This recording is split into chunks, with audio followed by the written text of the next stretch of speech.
Sawadee! What a joy it is for me to make another video on this 1992 Toyota Century. I have a great video for you today, guys. This Century, though it's so elegant and so nice and so beautiful, has its share of problems, especially with the windows. Previous videos, I showed you how to change out the window rollers and get this window back up and the gear motor inside to make sure that's working properly. But today, I'm going to show you how to fix the triangular vent window on the front driver's side of this Century because it does not work. It is electronically controlled, and I wish that it would work so I can get everything working back to spec the way it should be. Freshly imported from Japan is the Century's right hand side triangular window motor. So right within this door is a motor that sits that allows this to open and close. So today what I'm going to do is show you how to install it properly and to get yours working back the way it should be if you have the same issues. All right, let's do it. I'm gonna have that door open. We don't want the battery to be drained because the light is on inside the car. So here you're just gonna get yourself a 10mm socket wrench. Just go ahead and put it on the negative terminal and just turn lefty loosey just like that. And from there it will be loosened, and then you can just go ahead and twist it off just like that and put it right down here without a problem. All right, so let's go ahead and lower this down and let's get to work. And before we go inside, let me go ahead and show you the tools I'll be using. Just pay special attention to all the things you see here because I will post a link down in the description below for you to purchase all the things you see or its particular variants, so you could also fix these issues yourself at home. All right, so these are simple household tools. I'm sure you could do it just as well as I can. So let's go ahead and open the door and remove this front door panel. So the first thing we need to do is remove the right hand door arm cushion. So get yourself a pick just like this, go inside and just pick that out. Just like that. All right, go ahead and set it aside for safekeeping. Now inside the cushion there is a screw fastener recessed deep within that hole. So what I'm going to use is my Vessel 330 P.2 × 150 made in Japan non-slip screwdriver. So go deep into it and just push down and get it out of there. Make sure you do not use a power drill for this. I've done it before and it will strip the head of that screw. All right, so now we're done loosening that screw. Now we need to get a magnet to fish that screw out of there.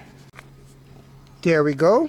So this is how it looks. So to remove this armrest cushion, it takes two steps. First, what you want to do is put your hands in here and pull the armrest cushion towards you. And then from there, after you pull it towards you, then you're going to hit it in the back upwards like that, and then it should come out. So we're going to go ahead and pull and then hit it upwards.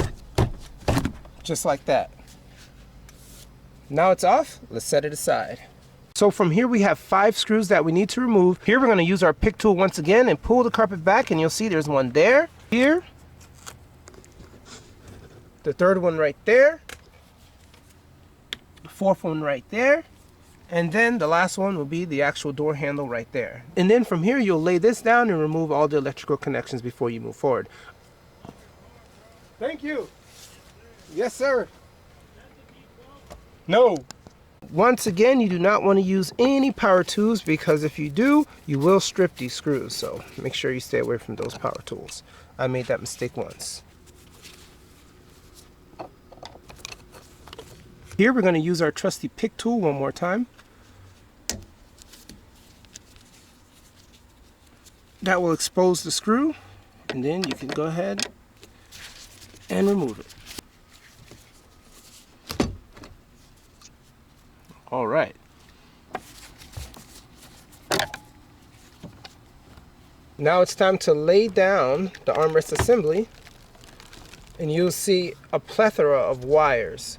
So from here, what you need to do is get yourself a camera and then take a photo of exactly how it is in its OEM state, because if you don't do it, you might have problems around this area because these wire connections are essentially exactly the same, but they go to a different wire on the assembly. So you don't want to make that mistake because as you see, this goes to the light right there. So other than that, everything else is pretty straightforward. Just make sure you remember where you're taking it off at.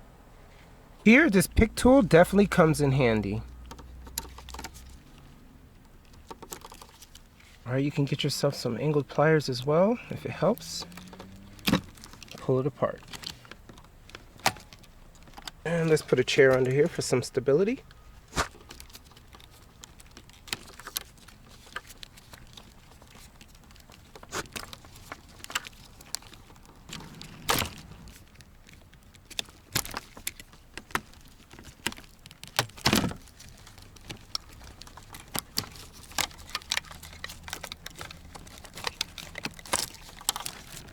Okay, that's everything. Now you can go ahead and remove the entire armrest assembly.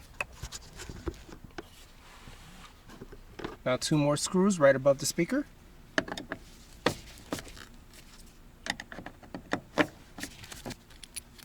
Good. Last one is going to be the screw inside of the door handle. Now we can go ahead and pull back on the handle and it will be removed. Now that all the screw fasteners are removed from the door card, now we need to remove the door lock pull by just turning it counterclockwise. Alright, let's go ahead and set it aside. Now we need to use our trusty ABN upholstery trim panel remover, and all we need to do is work our way around the edge.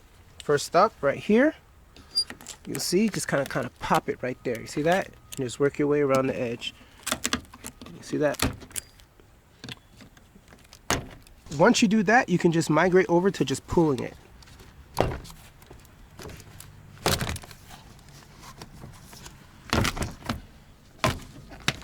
Let's go ahead and push our wires in there. So at this portion, what you're going to do is lift up like this, and then you're going to have to hit it outwards like this.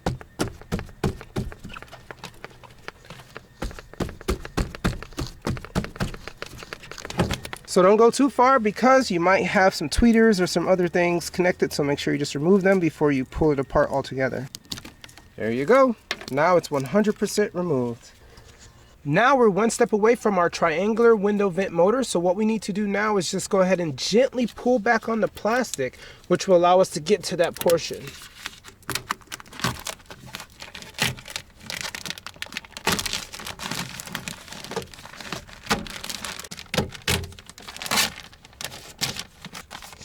Okay, the plastic doesn't need to go down any further than this because our work area will be right here. Now let's go to our Japanese package and see what's inside for us. So for those inquiring minds, the part number is 85750-40030. Okay, so this is a used motor assembly front vent window right hand side. So you might say, why is it used? Because this part is essentially discontinued. I can't find it anywhere. So if you can't find it anywhere, pretty much you have to take a chance and get a used version. Okay, so this is how it looks. So looking at our door, there seems to be 5 bolts that I will need to remove. We have one here, here, here, here, and one inside. But unfortunately, being that this is a used part, it would be mounted like this. But if you look deep inside of here, it shows that the top portion is north and south. You see it right down in there. So I'm sure if this was a new part, this right here would be facing straight ahead this way, just like it is there. And as you see, the window is closed, so that shows that that's the position it should be in when you install it. So unfortunately, as you see here, this bolt there would go right here. I need to move this clockwise so this can be straight ahead, north and south, but I can't do it because I have no power to this. So unfortunately, I have to go ahead and reconnect most of the wires just so I can press the button to get this to be straight before I install it. So before I can straighten out this used one, I need to go ahead and remove the old one first because the cable to disconnect it is recessed deep on this side and I can't reach my hand over to get it, so I need to remove these bolts first before I can get to it. Okay, so inside here it's going to be a 10 millimeter.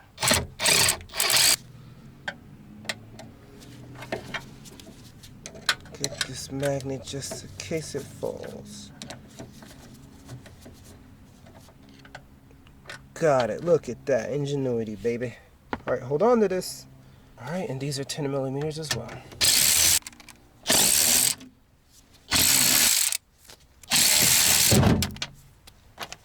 So now that you remove these 5 10 millimeter bolts, you need to remove the speaker. The reason why is because the electrical connector is essentially recessed down in there. You won't be able to unhook it from here, so you gotta remove the speaker. Okay, so it's gonna be 4 10 millimeter bolts. 1, 2, 3, 4.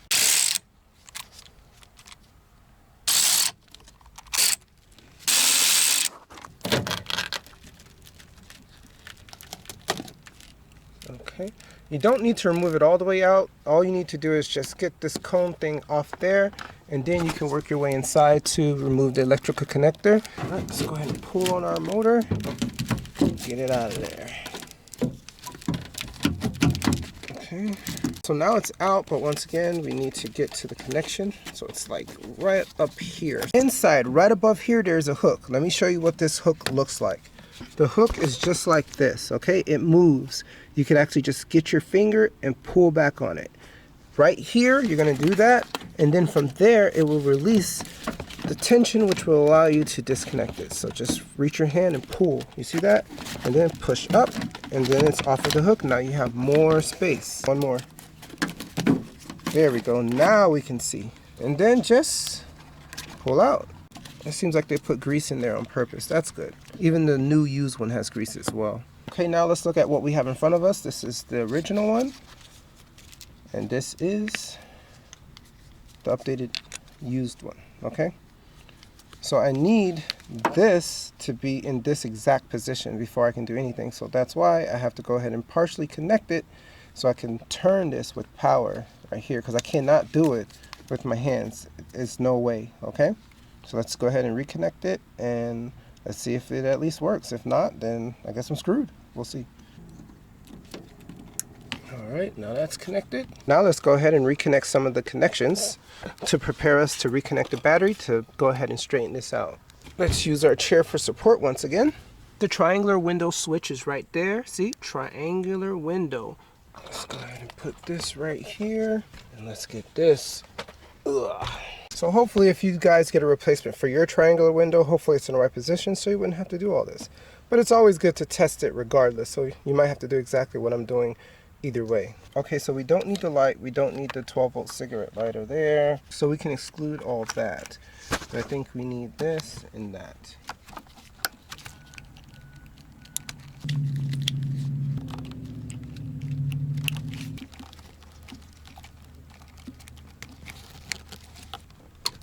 Now let's go ahead and reconnect our battery.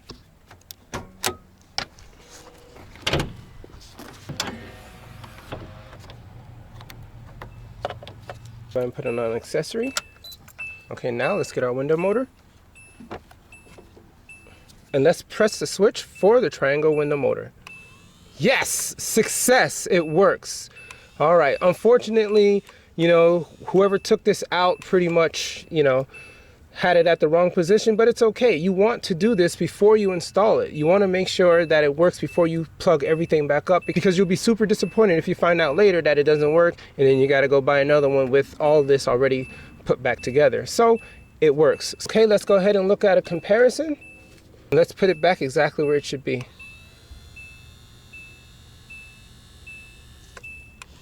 And just for those wondering minds, this old one was canted off just a little bit, as you can see there, so I wanted to make sure that this is exactly the same. Okay, now let's just do everything in reverse. Don't forget the two clips up there. You're gonna just weave it in there and then press it inward to keep it steady. Just gonna push this in. Just like this. I'm not going to clip it to this portion right here just yet because I want a little bit of slack, so when I get it up here I can do it without fighting it.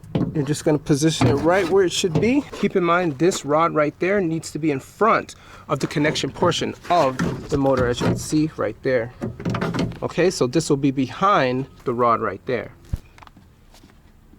And as you're screwing these bolts in, make sure you don't tighten it all the way just yet, because you might have to reposition it to make sure the top one goes in perfectly square and even. Be very careful so it doesn't fall in there. This one's a little harder to do, but you can do it. Perfect. Now you can go ahead and tighten everything down. There we go, guys, good to go. So everything else is pretty much self-explanatory. All you need to do is just rewind the video and do everything in reverse order, which will show you exactly how to put the speaker back and the door card back and the armrest and everything like that. But other than that, that's pretty much it. Let's go ahead and fast forward and I'll show you the function of this triangular window. Let's do it. It's all back together, guys. So let's go ahead and test it out and see if this triangular window works. Moment of truth. Triangular window open. Yes, it works. All right, guys, I hope this video tells you exactly what to do whenever your triangular vent window goes out. You know, it's not that hard, but you know, it's pretty involved. You know, I definitely encourage you to definitely watch my other videos where I take all of this off and change speakers and do all these different things, because I know it will help you to fix your first generation Toyota Century. All right, if you have any questions, place it in the comment below and I'm sure to get back to you. All right, guys, I hope you guys have a blessed day. Oh yeah. And boom! Bonus. Many of you may remember on the video posted right before this how I showed you a 3D printed gear for the actual motor. Well, guess what? This is the front driver's side regulator. You know, right after I had pretty much changed the triangular window, I decided to also change out this here inside because it was cracked. Well, lo and behold, after putting this 3D printed model in, all I see is mush, mashed potatoes. All I did was go down and up and it completely cracked within 2 seconds. So please do not follow that link to purchase an Ultem 1010 specified gear mode. It does not hold up. It is crap. I do apologize if anyone did buy it from the previous video. Change the material, if anything, change it to something more sturdy, but do not get Ultem 1010. So I feel like it's a scam. It did not last. The person in the description stated he put it on all his windows and it worked with no problems. Well, it didn't work with this one at all. It only took 2 seconds for it to crack. Let me show you. All right, so let's go ahead and remove this spring clip. Let's remove this. As you see, this is different on the driver's side than it is on the other ones. It has this little thing that helps with automatic up and down.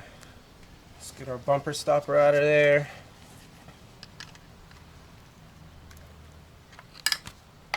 And look at that. Do not get a 3D printed gear motor. It turned to mashed potatoes.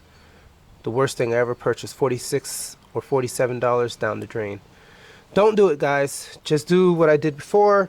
Find yourself a Toyota Cressida from what, 1979 through 1980, and get yourself a donor, and then you can get a nice gear right in there. It did come with a bumper stopper like this, but I used it for the rear window, so that's why it's out of this one. But this gear is the original one that came in the Cressida, and it should work without a problem. So just get it from an old Cressida and do not get 3D printed. All right, guys, have a blessed day. It's all back together, guys. So let's go ahead and test it out and see if this triangular window works. All right, here we go. Moment of truth. That's...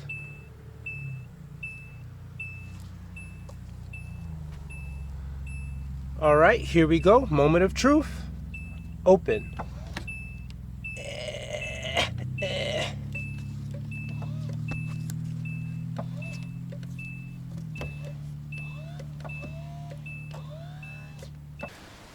Oh my goodness. It's like they made it out of honey. The heck?